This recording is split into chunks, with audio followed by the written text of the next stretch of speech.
We heard today that the new president of the World Bank started the recruitment process of the leadership of the bank.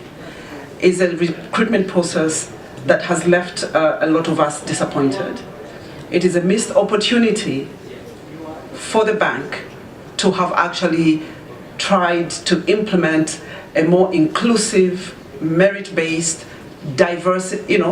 diversified appointment process that really brings on board people with different skills from different parts of the world.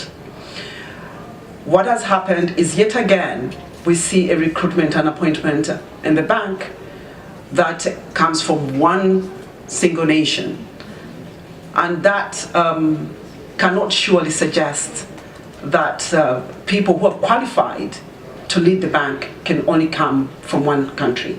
Now, we understand the geopolitical issues and challenges of this conversation, but it's really, really important that let us learn from, for example, the UN system that went through a process of being openly transparent and calling for recruitment from, for applications from across.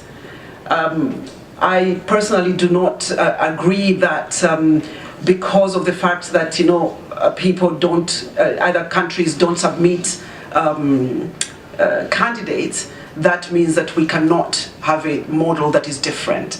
I think that, when we are trying to bring women, for example, on board in terms of gender equality, what we do is, if you don't get the women the first time around, you go back and you look and you make sure that you go out and create mechanisms that are going to bring them on board.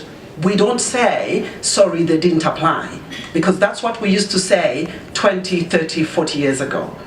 We are now in a position where we cannot afford to say, sorry, there were no candidates that applied for the bank position. I think it's really, really important that we challenge ourselves, we challenge each other, and I think the executive directors, please hear this from a voice of, what I call a voice of love and reason, that actually people are no longer prepared to continue with the same processes that continue to show the power dynamics between the global north and the global south. And so it's really important that if we are going to change the very system that is hardwired to serve the power structures, that we need to challenge it and we need to do something different, because people out there expect the leadership from all of us. So I hope that my colleagues from civil society feel confident that I have ably positioned the concerns that they had.